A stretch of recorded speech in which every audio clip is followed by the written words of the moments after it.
Toomas Pauri autorisaade. Tere, head Kaguraadio kuulajad ja YouTube'i vaatajad. Algamas on Toomas Pauri autorisaade ja tänaseks minu saate külaliseks on üle Eesti tuntud mees. Kõik, kes teda armastavad, mõni käib ka rusikas taskus, aga toda ta ei julge sealt välja võtta. Andro Roos. Tere, Andro Roos! Tere, kuulajad ja tere, Toomas! No, kordame veel vana, me oleme küll sellest rääkinud, aga kordaks üle seepärast, et paljudel vist ei ole ikka aru saanud asjast. Et kui sa 23-aastaselt koos ema abiga lõi Tartu hoiulaenu ühistu ja pikkade aastate jooksul kasvatasid selleks võimsaks ühistuks. Ta oli vist Eesti üks parimaid, kui ma aru saan. Kõige suurem ühistu, jah. Ja suurem ja toimiv ühistu. Räägi natuke veel korda üle. Noh, 20 aastat sai ühistu tegutseda Tartu hoiulaenu ühistu ja enamik aega mina olin kas juhatuse esimees nagu seal ja eks me nullist nagu lõime, et kas 10 000 krooni oli, mis selle Roos sisse pani nagu osakapitalina ja 25 asutajaliiget oli ja lõpus oli tal peaaegu 5000 liiget ja 50 miljoni euro suurune bilansimaht ja seal tootmisettevõtted nagu Eesti Ühistu Energia, Ühistu Mets, elamuehitus.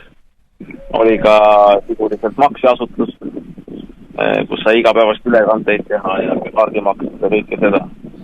Aga noh, kasvas nagu liiga suureks ja eks ta jäi nagu jalgu mõnele seltskonnale ja see päädis nagu sellega, et hoiulaenu ühistud üldse keelustati ära siis käesoleva aasta 2026. aasta alguses. See tähendab seda, et võeti vastu siis hoiulaenu ühistute sundlikvideerimise seadus. Hoiulaenu ühistute seadus niimoodi muudeti, et hoiulaenu ühistuna tegutsemine kaob järgnevate aastate jooksul ära, aga sisuline tegutsemine kaob juba praegu ära, see tähendab seda, et uusi hoiuseid ei tohi vastu võtta, uusi liikmed ei tohi vastu võtta, see tähendab sisuliselt, et hoiulaenu ühistud ei tohigi enam tegutseda ja eks see ongi kaasa toonud nagu selle, et hoiulaenu ühistu puhul pankrotimenetluse ja riburadapidi hoiulaenu ühistud lõpetavad oma tegevuse ära, et siin näiteks raha hoiulaenu ühistu on ära lõpetanud, varasematel aastatel on lõpetanud Kehtna hoiulaenu ühistu, Saaremaa hoiulaenu ühistu, Põlvamaa hoiulaenu ühistu, Kodumaa kapitali hoiulaenu ühistu ja nii edasi, nii et ja neid tuleb veel. Muidugi mõni hoiulaenu ühistu loodab seda, et tulevad valimised ja et valimiste järgi nagu muudetakse hoiulaenu ühistu seadus tagasi. Eks lootus muidugi sureb viimasena, aga minu poliitiline kogemus ütleb nagu seda, et see, mis kord juba hundi kõhus või karu kõhus, see sinnaga nagu jääb, et vaevalt seda keegi tagasi pöörama hakkab. Ja kui ta hakkab, ega siis hävitustöö on nagu tehtud, et selle uuesti käima tõmbamine, see on 10-15 aasta töö, nii et ega hävitustööd on korralikult tehtud ja seal ei olegi midagi teha. Et ega hoiulaenu ühistud ei ole muidugi ainuke valdkond, kus seda hävitustööd on tehtud, et samamoodi e-piim on ju üks näide, kuidas rahvuslik piimatootmine, ühistuline piimatootmine sisuliselt ära hävitati. Minu jaoks oli seal ohumärk juba see, et kui pikaaegne juht kõrvale tõrjuti sealt poliitikute poolt, Jaanus Murakas, et pandi seal üks ametiühingu tegelane juhatuse esimeheks, et vaata nii kui poliitikud mängu tuuakse, sellised poliitikud, ma ise ka muidugi mind tituleeritakse poliitikuks, aga mina olen nagu rahva hulgas kasvanud, et enne ikka tegelenud majandusasjadega ja ettevõtlusega, ühistegevusega. Aga ma pean silmas, et tuuakse juhused elukutselised poliitikud, et kelle esimene elukutse ongi istuda kuskil volikogus või riigikogus või parteikontoris ja pannakse need mingid asju juhtima, et ega see ongi ohumärk, et õige pea need asjad metsa lähevad. Nii et samamoodi võtame see väikesed sigalad, väikesed kanalad, üldse väikesed ettevõtted, kohvikud, asjad, ega selle 3,5 aasta jooksul, mis siin Reformierakond võimul on olnud, ongi väga palju tegevusalasid tegelikult loojakarja saadetud. Ja see on niisugune lühike kokkuvõte ja natuke laiem pilt ka sellele asjale. Ma mõtlen, millise valitsuse poolt ja kas oli Riigikogu otsus või parlamentis võetud otsusega, et laenuühistud ära likvideerida ja on sul infot selle kohta, et kes olid need põhilised niiditõmbajad, kes selle hoiustu, selge see, et see oli Rootsi pankade huvist tulenevalt, aga kes neid usinaid käske täitsid kõige nobedamini? No eks ta ikka Reformierakond on nagu, et ja käsutäitjad veel juures seal sotsiaaldemokraadid ja Eesti 200 loomulikult, kes on alati vainulikud olnud ühistegevuse ja üldse Eesti rahvusliku majanduse suhtes. Aga tegelikult ega see hoiulaenuühistu teema, see läheb juba 2014. aastasse, kus siis hakati Tartu hoiulaenuühistu juhtimisel, ütleme see hoiulaenuühistuse sektor kiirelt arenema ja siis ühel hetkel nagu lajatati laua peale hoiulaenuühistu seaduse väljatöötamiskavatsus. Ja mäletan, et sõitsin ka Tallinnast siis ja ühes kõrghoones seal oli ministeeriumi prouadega siis kokkusaamine, prouade ja preilidega. Ja me rääkisime ära need asjad, et mida siis meil tarvis on, et see oli päris siuke sõbralikus vormis esialgu, et mida meil tarvis on. Kuulati ära, pandi kirja.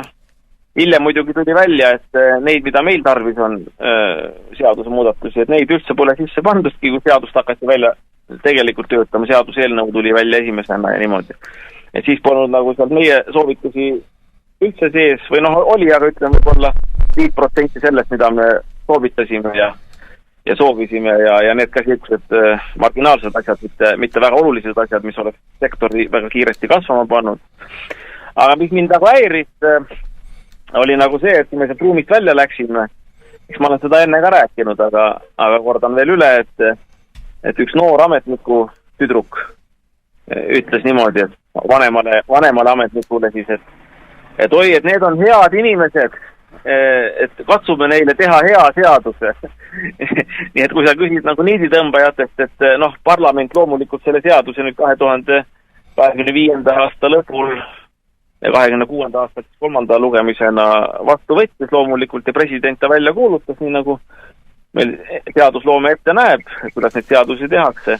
Aga loomulikult see seadus on ministeeriumi tagatoas valminud ja nagu sa näed, see suhtumine, eks ole, et mingisugune poolpraktikant, eks ole, noor tüdruk tuleb, võtab kätte, Tartu hoiulaenuühistu oli siis tegutsenud juba seal mingisugune 8 aastat, aga teised hoiulaenuühistud, nagu seal Kambi hoiulaenuühistu Leie, need olid 90. algusest ikkagi, tähendab, tolleks ajaks tegutsenud 14-15 aastat. Tuleb mingisugune koolipingis tüdruk, kes on ministeeriumisse tööle saanud ja tema subjektiivse arvamuse järgi, et keegi on siis hea inimene. Ilmselt me hiljem osutasime halbadeks inimesteks, kui juba suuremaks kasvasime ja siis oli vaja väga halb seadus juba teha. Aga tema siis ütleb niimoodi, et need on head inimesed, katsume neile teha hea seaduse. Nagu keisrihärra siis kuskilt niimoodi kaugelt. Et teeme nende lorjadele siis niimoodi. Ütleme niimoodi, et nüüd sain ma ka teada, et teid küll kutsuti ministeeriumi läbirääkimistele lihtsalt kuulama, mitte kaasa mõtlema. Toona kui väljatöötamiskavatsus oli, siis ikkagi küsiti arvamust ka. Aga vaata, siis läksid juba need asjad seaduseelnõu peale ja sealt pandi juba fakti ette niimoodi, et esialgu muidugi oli see, et ära ei likvideeri, aga siis kui esimene fakti ette panemine oli, siis oligi Martin Helme oli rahandusminister. Ja siis hakkas nagu pihta, et me hakkame siis teid ühe puuga lööma, nagu ütleme pankasid. Selle kohta on mul veel oma korda ütlemine, et me räägime ära, kuidas neid pankasid siis nagu lüüakse, et esimene pääsuke oli see, et Tallinna ühistupank, mida siis Edgar Savisaare juhtimisel nagu tehti Tallinna linna juhtimisel ja et see ei läknud Finantsinspektsioonis ju seda üldse tegevusloa saamise menetlusel nagu siis seda võimalust, et talle tegevusluba välja ei antud. Ja ütleme siis edasi, kui ma tulen nüüd juba selle Tartu hoiulaenuühistuse tegevuse juurde, meie ütleme siis kogemuse juurde Finantsinspektsiooniga, siis ega alguses, kui me saime nagu makseasutusele tegevusloa ja makseasutuse tegevusluba on järgmine samm, sellest oleks juba krediidiasutus, et me tegelikult tahtsimegi sellest makseasutuses, mis hoiulaenuühistule kuulus, ühisarveldust aktsiaselts, kujundada pikema perioodi jooksul välja siis ka panga. Oleks Tartu Hoiulaenu ühistule kuuluv pank olnud krediidiasutus, täieõiguslik. Aga siis kui me hakkasime seda vormitama, siis hakkas pihta nagu 2023. aasta lõpul tehti need kohapealne kontroll. Enne seda veel tundus kõik, et on kuki-muki nagu, et sõbralik suhtumine ja et täidame reegleid, pole häda midagi, oleme süsteemi valmis ehitanud, maksed toimivad, arendame kaart, arendame välkmakseid, püüame sammu pidada nagu Euroopast tulevate regulatsioonidega, teeme aruandeid, siseauditid, välisauditid, igasugused eriauditid, mida nõutakse, ühesõnaga kõik tegime ära. Siis tuli esimene see 2023. aasta lõpul kohapealne kontroll. Ja siis hakkasid tulema nagu küsimused. Ainukene asi, mille kohta ei küsitud, ma pean ütlema, oli nagu see, et kuidas te makseid korraldate. Et see ei huvitanud kedagi, et kas maksed nagu liiguvad või toimivad. Nad toimisid kõik nagu ilusti, et kõik töötas. See nagu kedagi ei huvitanud seda. Et kui inimestel on nagu väär arusaam võib-olla, et Finantsinspektsioon kontrollib pankasid ja kindlustusandjaid ja makseasutusi nagu sellepärast, et teie raha seal nagu turvaline oleks või et asjad nagu toimiksid.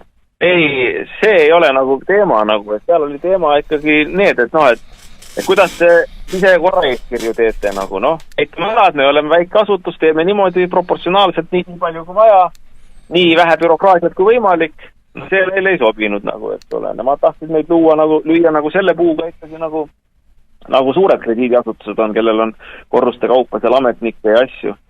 Ja tõesõnad kõik asi takerdus nagu selle taha, et meil ei olnud piisavalt palju bürokraatiat ja kui otse öelda välja, et piisavalt palju ei peetinud oma kliente. Et see oli see esimene kontroll ja teine kontroll oli ka, see oli juba kurjem. Esimene algus oli muidugi sisse, see oli rahapesu teema. Mingid rahapesu seal muidugi ei avastatud nagu, et ma pean ütlema, et kui oleks avastatud, siis oleks ammu selle kohta juba, ütleme seal muud menetlused, sealhulgas kriminaalmenetlused asjad käimas, tükst asja ei ole nagu.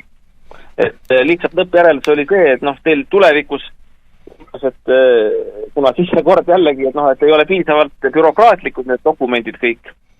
Ja kunagi, ja väga suured komisjoniks kujunes nagu see, et tegevuse algaastatel, mis olime, meie üks töötaja oli unustanud kahel kliendilt ID-kaardi koopia võtta ja see puhuti nagu nii suureks, et see ongi nagu isiku tuvastamise reeglite rikkumine ja mingid aastase tagused teemad. Et see, et nüüd järgnevatel 1000 klientidel, et sealt tuvastatakse korralikult, see neid ei huvitanud, et neid oli see, et kunagi algusaegadel kaks ID-kaardi koopiat oli tegemata jäänud. Et sellised asju hoideti ette ja see teine kohapealne kontroll, see päädiski sellega, et 2025 võeti tegevusluba ära ühisarveldustelt.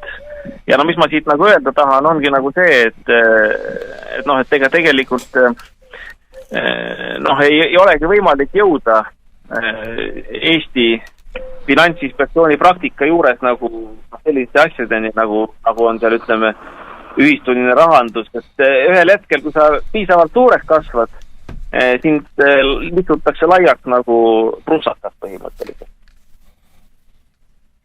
Aga kellele te siis põhilist jalgu jäite, Rootsi pankadele või?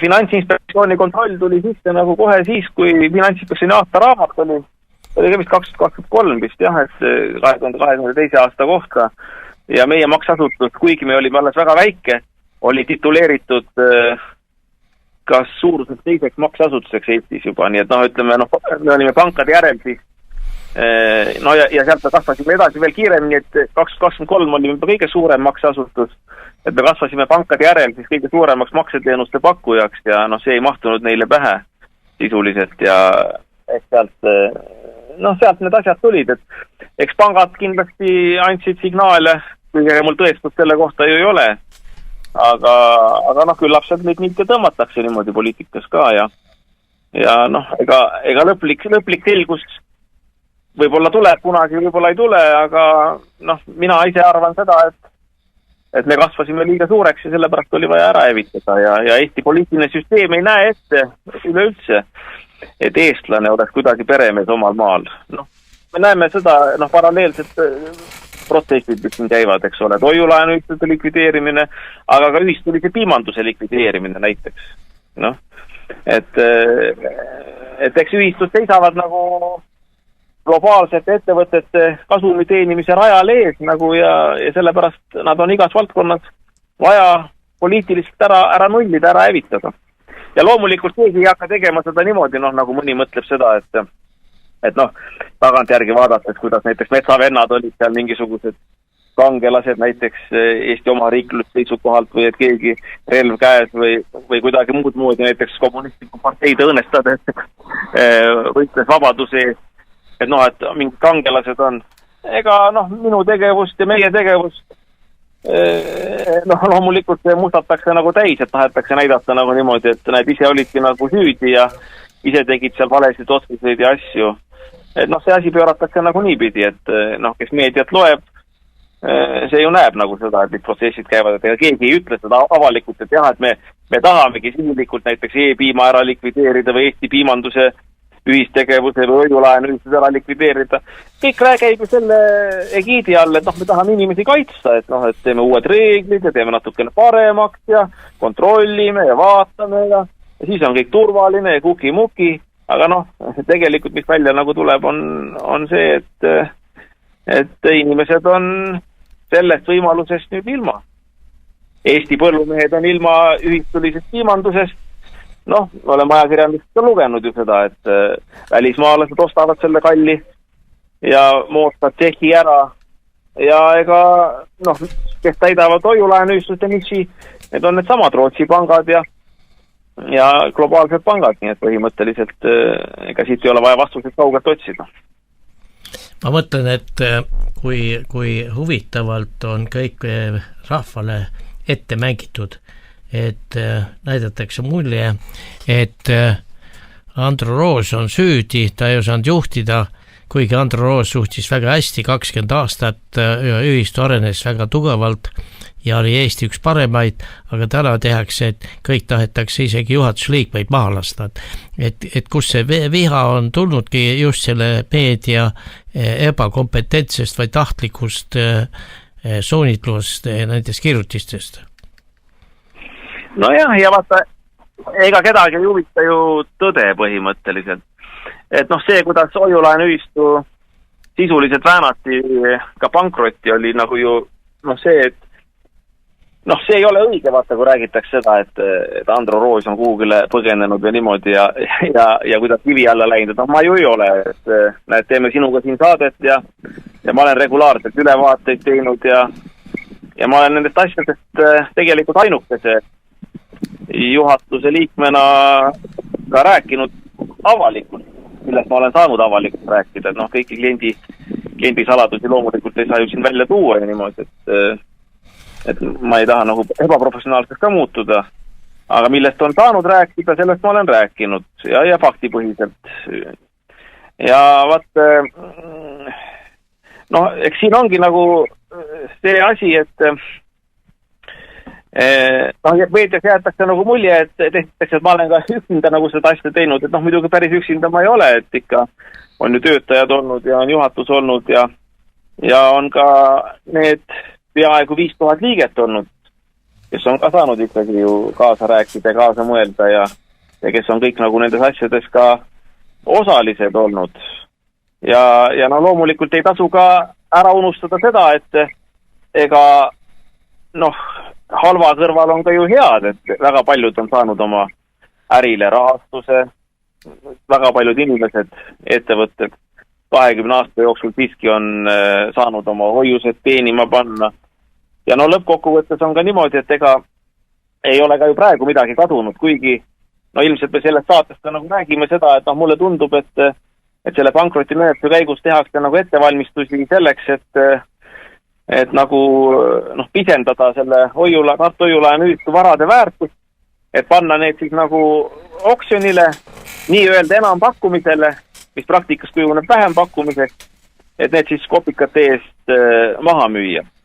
Aga vaata, mina kivi alla ei ole juba selle pärast läinud, et me ju suure vaevaga kutsusime 28. aprillil kokku üldkoosoleku, et ma panin sinna oma isikliku raha alla, et ega see kirjade saatmine ja notari kutsumine ja nii edasi, see ei ole kindlasti tasuta lõbu, rääkimata ajakulust.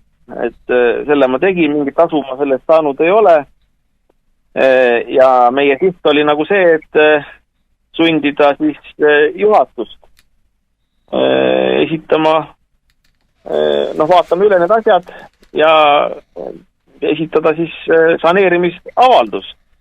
Sõnaga, et seal oli üks juhatuse liige Raigo Sõlk, kes pankrotiavaldus esitas, ülejäänud juhatus oli saneerimise poolt, võtsime Raigo Sõle maha, panime kolmandaks juhatuse liikmeks Ruudo Puksi, kes on ka sul siin saates olnud.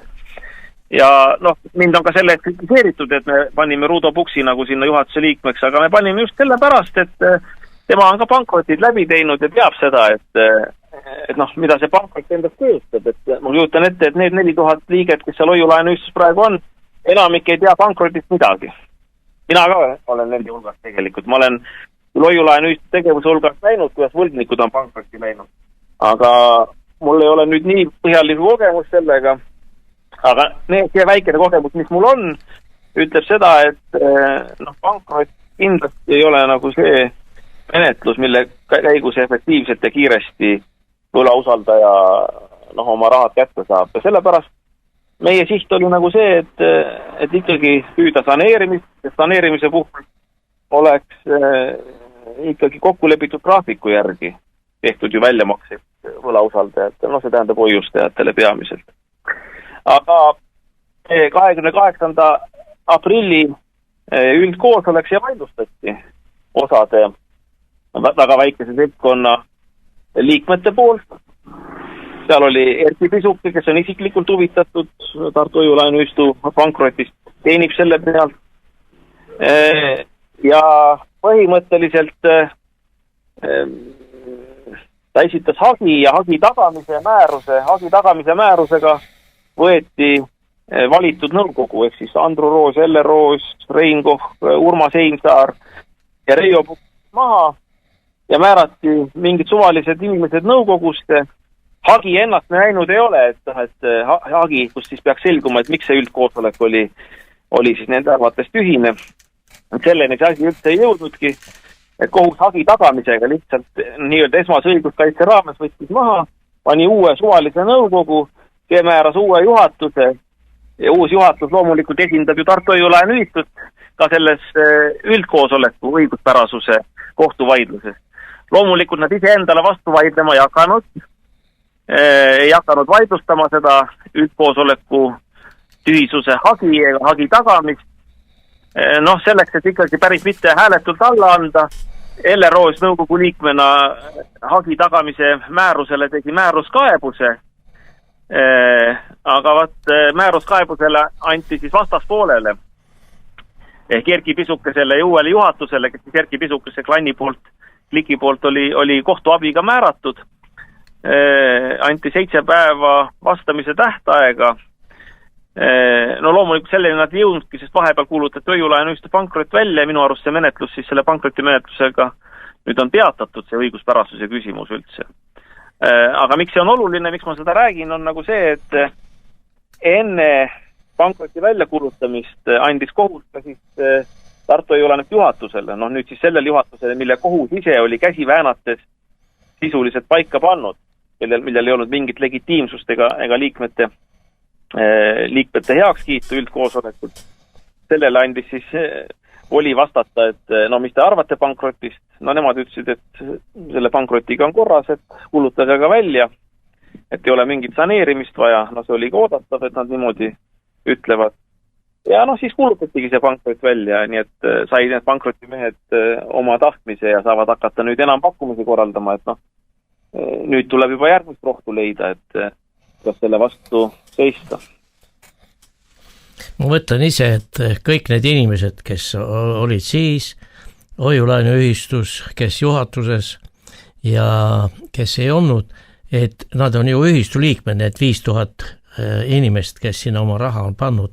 Miks osa inimesi hakkab kuidagi alatult käituma, on see nende sisemusega käitumine selline või millest see kõik tuleneb, et oma ühistu on ju selline meeldiv tegevus, kus inimesed tahavad kõik kasumit teenida, aga nüüd hakkab osa teiste arvelt kuidagi siis endale rahad tasku krahpama.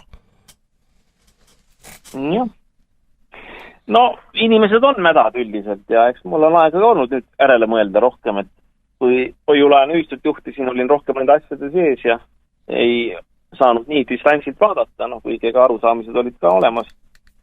Aga mitte võib-olla, vaata, siis on ikka, kui tegutsed nagu oled tegutseja inimene, siis ikkagi vaatad nagu seda asja niimoodi, et kõik on nagu võimalik. Kui tegutsemisvõimalus on ära võetud, vaatad tagantjärgi neid asju, siis tuleb see reaalsus nagu paremini esile, et inimesed on küültega enda poole ja inimesed on mädad üldiselt. Midagi ei ole öelda. Et eks me sellepärast tundub, et olemegi selle iseseisva Eesti riigi loonud, et üksteise perselt lohku tõmmata. Et minule jääb küll nagu selline mulje. Et näiteks kas või see Tartu hoiulaenu ühistu niinimetatud esimene võlausaldajate üldkoosolek, mis 3. juulil nüüd toimus pankrotihalduri juhtimisel nii edasi. Et ajakirjandus on seda ühtemoodi käsitlenud, aga mina olen näiteks saanud 10-20 liikme vahel, ma täpselt ei ole kokku lugenud, tagasisidet, kes siis osalesid seal koosolekul. Ja kõik ütlevad ühest suust, et ega selline manipuleerimise vaim oli seal koosolekul. Et näiteks, mida ma tahan siin välja tuua nagu selle asjaga seoses. Et tahangi välja tuua, et selle koosolekul tegelikult oli võimalik teha 2 väga põhjapanevat otsust, kus oleks liikmed saanud enda kätte jätta veel selle saatuse määramise. Praegu see ei ole enam liikmete käes, see on delegeeritud sisuliselt pankrotihalduri ja ütleme siis 3-liikmelise pankrotitoimkonna kätte, aga rohkem on ta siis pankrotihalduri käes. Sest selle asjaga on niimoodi nagu ministeeriumites võim on, et kui uus minister tuleb, minister on nii-öelda nagu see pankrotitoimkond nii-öelda, siis tegelik jäme ots on ikkagi kantsleri, asekantsleri käes, kes on vanad kalad seal ja oskavad ümber sõrme keerata ministreid. Siis ministrid tulevad ja lähevad, aga ütleme, kantslerid jäävad, samamoodi on ju pankrotides, kui vaatame laiemalt, et ega pankrotitoimkonnad tulevad ja lähevad, aga aastakümneid tegutsevad samad juristid pankrotihalduritena. Ja 2 põhjapanevad otsust, mis seal tehti. Üks oli see, mille poolt liikmed hääletasid. Mina tegin üleskutse ja Tartu Postimees seda väga tegi maha, ütles, et mul pole isegi õigust nagu öelda ja kirmsa paskpillin nagu selle kohta. Oli see, et pankroti eelarve kinnitati. Ehk siis see, kui palju 2 pankrotihaldurit palka hakkavad saama oma töö eest. Mis sa arvad, mis see summa tuleb, Toomas? Ei, mina oska, see tuleb ikka 10 000. Sa oled odav mees, Toomas. Olen või? Sa oled väga odav. Kinnitati 10 000 töötundi ja tunni hind on 200 €, see tähendab 2 miljonit. Püha miljon kummagile pankrotihaldurile. Sina teeks 10 000 eest, aga nemad teevad 2 miljoni eest. Ja vaata, mina soovitasin mitte nagu kinnitada neid pankrotihaldureid ja asi. Sest vaata, talupoja mõistus ütleb selle asja kohta nagu niimoodi, et kunagi ei peaks võib-olla, kui asi tõesti sinnamaani läheb, et pankrotihaldur või niimoodi. Aga see ei tundu nagu kuidagi mõistlik, et sulle kiirustades, muide, ega liikmeid väga ei kaasatud, et koosolekut eelmisel reedel, 26. juunil saadeti välja kiri, et 3. juulil toimub koosolek ja et paluti, et 3 päeva enne koosolekut esitada siis võlanõuded, et siis on koosolekul hääleõigus. No mina enda arvates ja väga paljud liikmed sarnaselt minule esitasime ka 3 päeva enne, ehk siis teisipäeval. Aga üks päev enne koosolekut tuli kiri, öeldi niimoodi, et need, kes teisipäeval esitasid, et seal ei sobigi, et tegelikult 3 päeva seaduse järgi loetakse, et tuli esmaspäeva õhtul hiljemalt esitada, nii et paljud jäid hääleõigust üldsegi ilma, et juba sellega oli see koosolek manipuleeritud. Aga need ka, kes kohal olid, et ega selle pankrotihalduri määramise vastu oleks tulnud esimesel koosolekul hääletada juba selle pärast, et kui sa ei ole kunagi elus ühtegi pankroti läbi teinud, see on selge, et sa ei ole ju kõige targem. Ma loen ennast ka nagu sinna hulka, et ma ei ole ka selles pankroti vallas kõige targem. Ja kui sul tuleb 2 onu ja ütleb seda, et kuule, et me teeme 10 000 tundi tööd, ta veel ei tea üldse sedagi, et mis kvaliteediga nad teevad, mida nad tegema hakkavad, kuidas nad sind esindama hakkavad, kes nad üldse on. Kohus on ju määranud need esialgu ajutise pankrottihaldurina.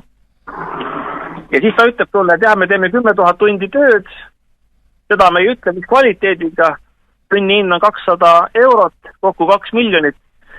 Talupoja mõistus ütleb nagu seda, et selle peale peaks võtma mõtlemisaja. Peaks ütlema niimoodi, et selge, praegu on suvine aeg, te olete määratud ajutise pankrotihaldurina, hakake tegutsema ajutisena, teie eelarvet me ei kinnita, sügisel seda enam, et väga paljud liikmed ei saanud üldkoosolekul osaleda seal, kuna nende hääleõigust manipuleeriti olemas ebaõige teavitamise asjaga. Et oleks tulnud öelda, et teeme siis kas kuu või 2 pärast uue koosoleku, siis on ka esimesed töö tulemused näha.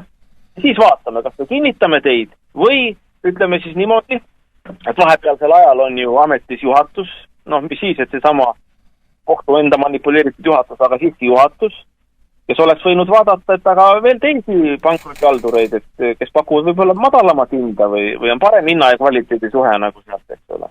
Et kindlasti oleks hädasti vaja olnud seda ajapuhvrit, et esimesel koosolekul me kuulame ära, mis te pakute, mehed, eks ole. Ja siis kutsume kuu või 2 pärast järgmise koosoleku, kus siis kinnitame, kas need pankrotihaldurid või teised. Vaatame hinnad, töötunnid, asjad üle ja kvaliteedi. Et see on üks asi, mida ei oleks tulnud teha. Mina tegin üleskutse, ärge kinnitage, seda muidugi tehti väga maha. Nii et on ka näha, kelle poolt meedia on, et meedia on ikka väga selle rahakultuse ja hoiulaenuühistu liikmete niigi väheste vahendite mängimise väheste taskuteste poolt.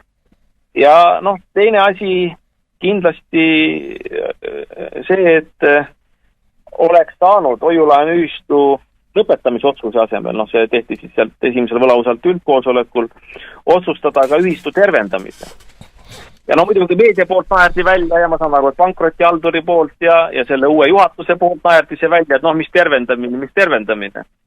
Aga vaat sealt hakkabki nagu rolli mängima nagu siuksed pisiasjad, pealt näha pisiasjad. Et kuidas haldur tegi seal koosolekul nagu ülevaate varade seisust. Ja meedia on ka muidugi tituleerinud seal niimoodi, et Andro Roos on seal väga viletsaid laene andnud. Muidugi siin ma pean ütlema, et Andro Roos üldse ei ole laenude andmist otsustanud, sellepärast et hoiulaenuühistu laenude andmist otsustab laenukomitee, kuhu seaduse ja hoiulaenuühistu põhikirja järgi üldse Andro Roos juhatuse esimees kuuluda ei tohtinud ja ma ei kuulunudki.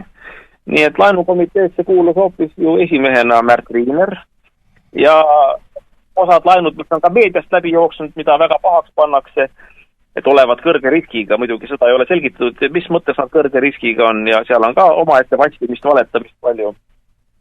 Oli ju Erki Tisuke, see sama, kes juhtis nagu seda nii-öelda pankrotimeeste väikest, kuid küllalt häälekat armeed, eks ole.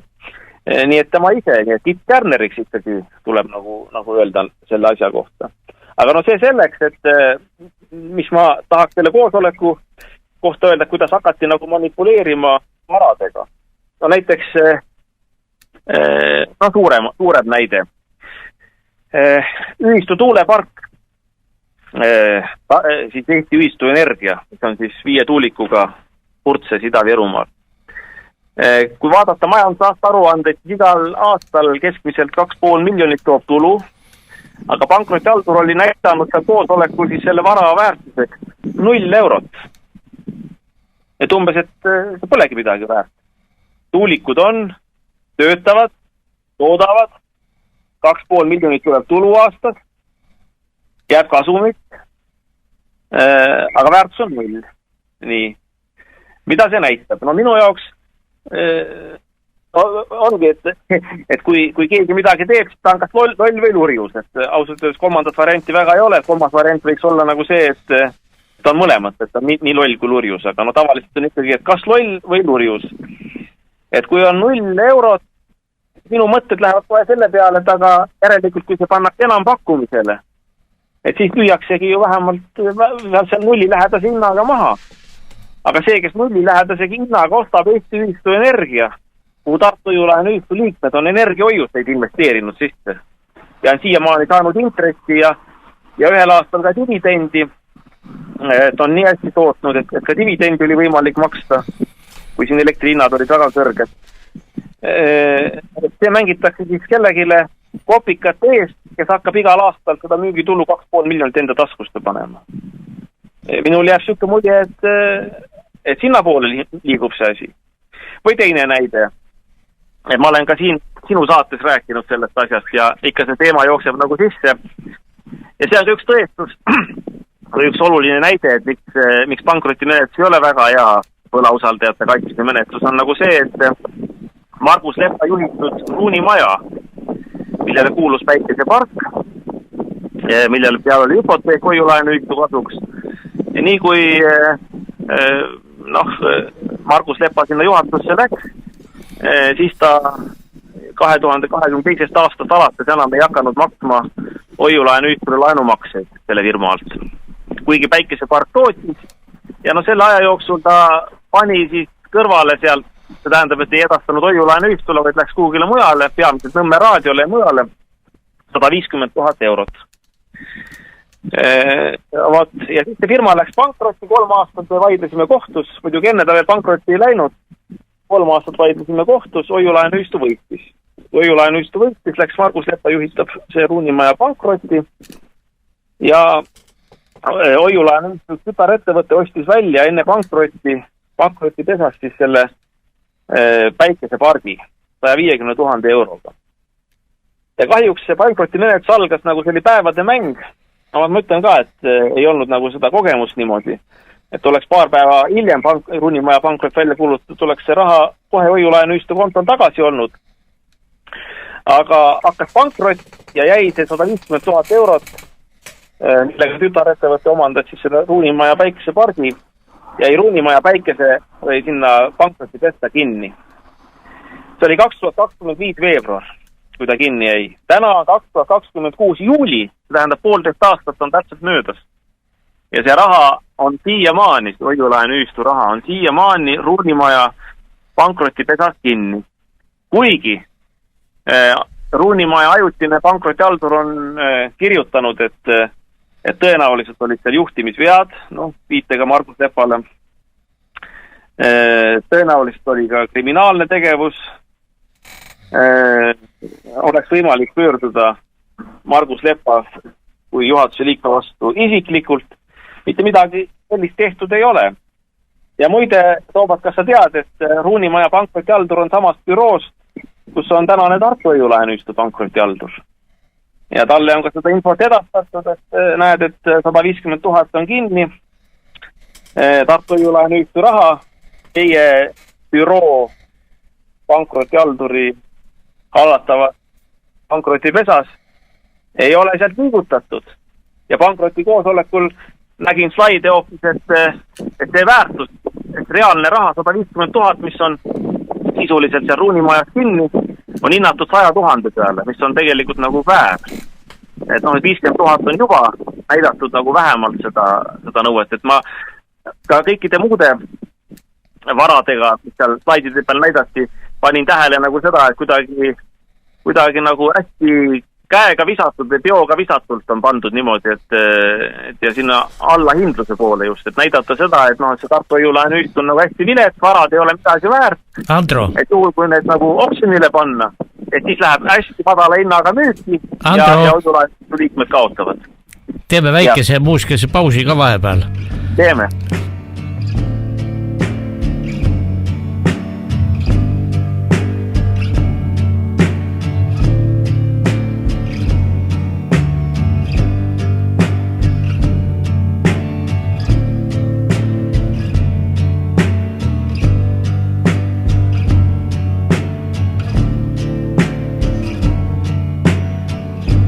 You try to sleep 'cause there's never enough. You try to sleep, but then you never wake up.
know there's never enough.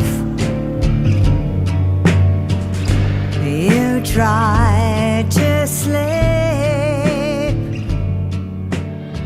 Jätkame saadet küsijama Toomas Paur ja saatekülaline Andro Roos. No Andro, vaata, mina olen väga paljude inimestega vaielnud, nad teavad, et me saame sinuga läbi ja vaata, mina ei saa ühest asjast aru, me oleme isegi tülli läinud, et kõik süüdistavad, et sinu juhtimisvigade tulemusena läks hoiulaenuühistu pankroti. Kus see info on tulnud, mina sellist pole lugenud. Ja vaata, see ongi see, et me peame siin täna kõik selle selgeks tegema, et valitsuse poolt tuli otsus hoiulaenuühistut lõpetada Eesti Vabariigis ja see oli siis Riigikogu otsus ja presidendi poolt kinnitatud ja sina ei saa ju selles süüdi olla. No ütleme niimoodi, et ega ükski inimene ei ole eksimatu.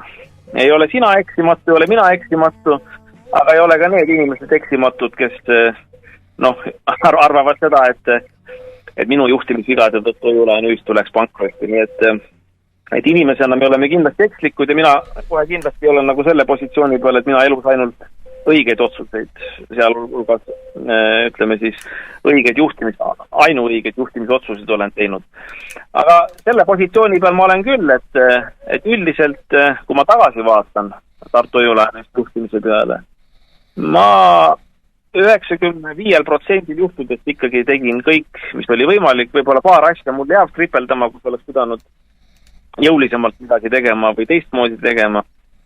No kas just teistmoodi, vaata, ega sageli, kui hinnatakse nagu tulevikust või olevikust mineviku otsuseid, siis hinnatakse seda ebaõiglaselt, sellepärast, et minevikus meil ei olnud nii palju informatsiooni, et ega tagantjärgi on ju kõik targad, aga katsu sa tark olla nagu sel hetkel, kui otsused on vaja langetada. See on nagu asja üks külg.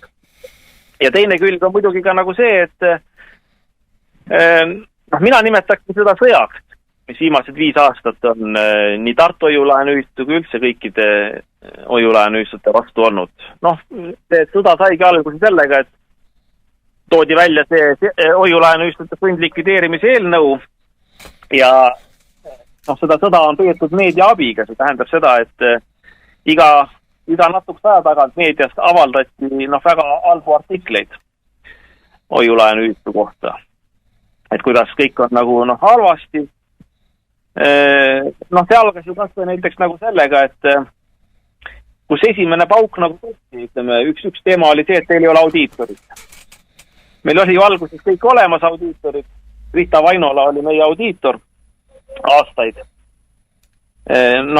Enne seda meil oli ka probleeme nagu sellega, et keegi auditeerida ei tahtnud, aga see oli mingisugune 2013-14. Aga siis me leidsime hea audiitori, tema auditeeris kõiki meie grupi ettevõtteid ja 2022. aasta alguses mäletan, et olin toidupoes ja äkki helistati mulle, öeldi, et kuule, kas sa seda tead, et meie audiitorit võeti tegevusluba ära. Võeti ära, see oli suur šokk. Muidugi ei võetud mitte meie tegevuse pärast ära, vaid seal olid mingid muud asjad, mingid muud vaidlused ühe teise ettevõttega, mida ta oli auditeerinud ja mis siis audiitori järelevalve nõukogule ei meeldinud. Aga fakt on see, et meie sellega seotud ei olnud, et tema tegevusluba ära võeti. Meid see mõjutas nii palju, et meil audiitorit ei olnud. Ja siis me hakkasin palehigis audiitorit otsima. Nii, see on kõik vaata usaldusega just seotud, et kui sa auditeerimata oled, siis hakatakse rääkima, et sul on makseraskused ja sul on nagu see ja teine. Ja saime sellise audiitori nagu Jelena Mäting, mul on need sõnumid siiamaani olemas. Siis hakkas üks rahvakeeli öeldes huiamine pihta. Ja huiamine seisnes nagu selles, et teatavasti auditeerimise tähtaeg on igal aastal 30. juuni, kui tuleb majandusaasta-aruanded ära esitada, siis peavad olema ka majandusaasta-aruanded auditeeritud. Ja mul on need sõnumid alles, kus ta lubas ära auditeerida, meie poolt oli kõik andmed esitatud, kõik meie tütarettevõtted ja hoiulaenuühistu sealhulgas. ja ei tulnud, noh. Läbi suure vaeva 2027 aasta lõpuks sai ikkagi tütarettevõtted, nagu seal ühistu energia ja ühisarveldused ja ühistu mets ja nii edasi auditeeritud, aga Tartu Hoiu-laenu ühistu 2021. aasta aruanne sai auditeeritud nädal aega enne Riigikogu valimisi. Ma mäletan seda sellepärast, et noh, kuna audiitor hakkas venitama, siis järjest rohkem hakkas ajakirjandus rääkima seda, et ega vaata need hoiulaenu ühistud on siuksed, et ei esita nad tähtaegselt majandusaasta aruandeid ja nii edasi. Keegi ei hakanud süüdima sellesse, kuigi selgitusi sai antud, et aga vaata, et noh, meie audiitor on lubanud auditeerida, aga ei ole auditeerinud. Ma püssiga minna ei saa talle meele koha peale panna, öelda, et auditeeri ära. Ei ole võimalik, ma ei taha ju vangi minna, eks ole. Et ma ei saa kaikaga minna, ma ei saa mitte midagi, ma võin näo täis suumata, see ei aita mitte kuidagi. Ta ei tee tähtajast, see lihtsalt ei tee, noh, tema on audiitor ja temal on see voli. Kui teeb, siis teeb ja kui ei tee, siis ei tee. Et ikka heaga saab nagu ainult, eks ole. Ja juba pöördusid seal suured meediamajad minu poole, et noh, tahtsid mind diskrediteerida kui toonast Riigikogu liikme kandidaati. Aga samal päeval, kui nad oma küsimused esitasid, noh, siis audiitor esitas selle hoiulaenu ühistu 2021. aasta auditi ära, audit oli kõik korras, sain majandusaasta aruande ära esitada, Riigikogu valimiste kontekstis, noh, ei õnnestunud mustata siis Tartu Hoiu-laenu ühistu.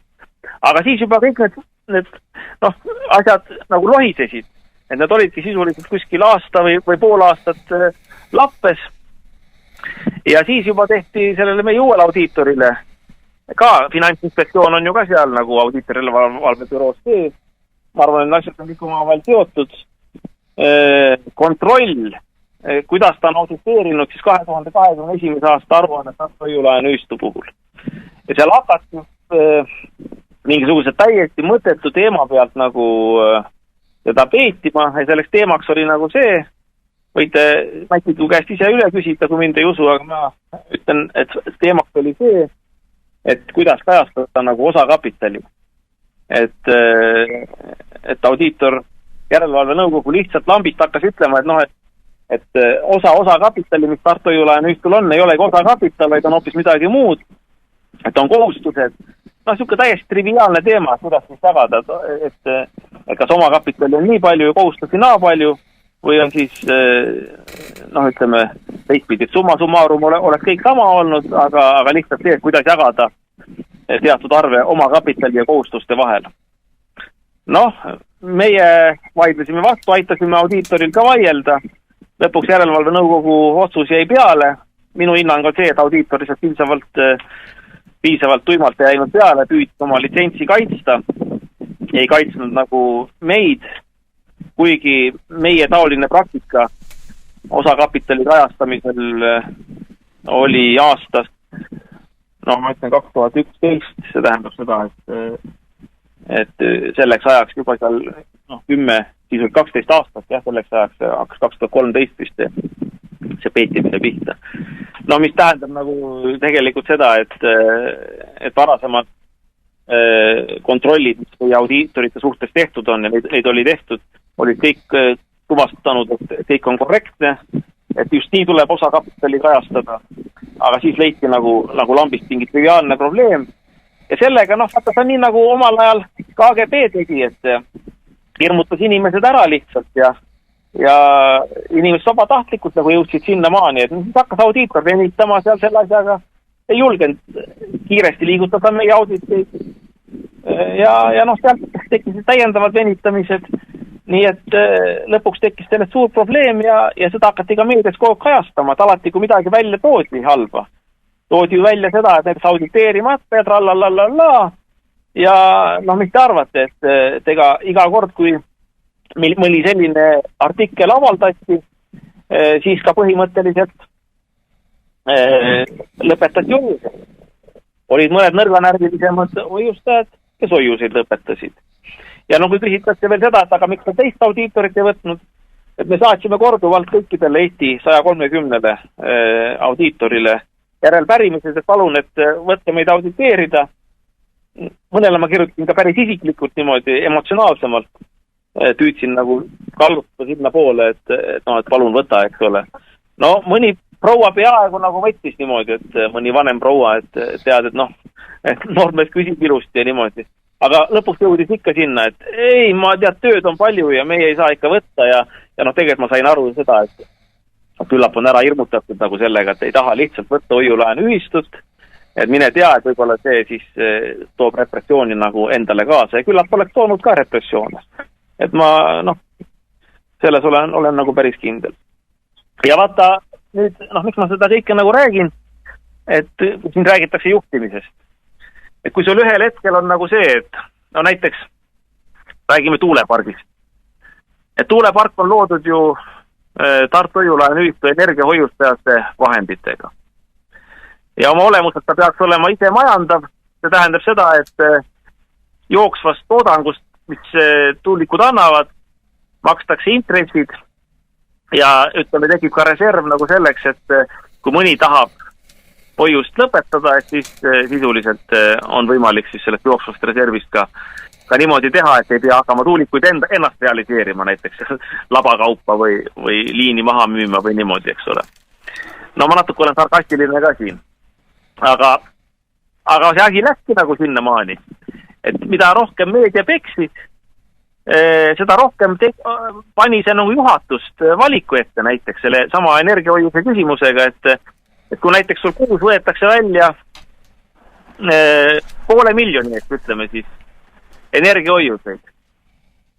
Noh, aga tuulepark toodab 150 000 eurot kuus keskelt läbi, koos taastuvenergia toodanguga. Siis see ju tähendab seda, et noh, võib-olla kui sul 1-2 kuud niimoodi on, et tahetakse 500 000 eest energiahoiuseid õpetada, et sul on varasemast perioodist nagu reserve tekkinud, et noh, üldisest katlast võtad 350 000 maksad välja. Aga kui pekstakse kogu aeg meedias ja iga kuu on nagu niimoodi, et kuule, et me tahame oma energiahoiuseid välja võtta, siis sa lõpuks oledki selle valiku ees, et kas öelda hoiustajale, paluda hoiustajat niimoodi viisakalt ja kui vaja, siis oleks võinud ka põlvili laskuda, oleks aidanud, paljudel juhtudel ei aidanud, oleks võinud põlvili paluda hoiustajaid, et osade puhul muidugi aitas ka, et põlvili ei pidanud laskuma, aga olukorda selgitada, et nagu ma praegu siin selgitan. Et noh, et vaadake, et me ei saa hakata ju arvestades tulevikku tuulikuid näiteks labakaupa maha müüma. Kui mul on valida nagu seda juhina või juhatuse liikmena, et kas ma maksan hoiuse välja või teen pool aasta hoolduse tuulikutele ära, aga pool aasta hooldust on sellepärast tarvis, et tuulepark ka järgmine pool aasta töötaks. Kui hooldust ei tee, tuulikud hakkavad seisma jääma. Õli ei osta üle 2 aasta, 2-3 aastat, tuulikud hakkavad seisma jääma. Noh, sellised pragmaatilised küsimused. Et ma arvan, et siin on ka nagu aru saada, et ega see ongi väga oluline dilemma ja väga suur küsimus nagu selle hulgas, et kas siis tõesti on juhtimisviga, et mina ei oskanud paremini seda asja nagu niimoodi vaadata ja ma pean ka muidugi ütlema, et ega ma ainukesena ka ei otsustanud, et ega Märt Riiner oli ka ju juhatuse liige, et me ikka koos vaatasime neid asju. Lihtsalt hiljem oli mul imelik lugeda nagu meediast, kui Märt Riiner ka umbes hakkas nagu ütlema seda, et noh, et eks see oli jah Andro Roosi juhtimisviga ja niimoodi, et no ma ei tea, et eks me ikka koos vaatasime ja tegime ja kaalutlesime neid asju ja ehk siis Märt Riiner oleks võinud öelda ka seda, et kuidas siis teha, et kui väga palju tahetakse hoiuseid välja võtta, energiahoiuseid, aga samal ajal sa pead tagama juhina nendele samadele omanikele, kes on need hoiustajad, eks ole. Selle sama tuulepargi töö, et need samad teised energiahoiustajad ei jääks tulevikus oma rahast ilma. Ja et ei tuleks pankrotihaldurid sisse, kes siis hindab selle 0 euro peale, nagu ta täna hinnanud on. Täna ongi selle nagu tõeseks saanud, eks ole.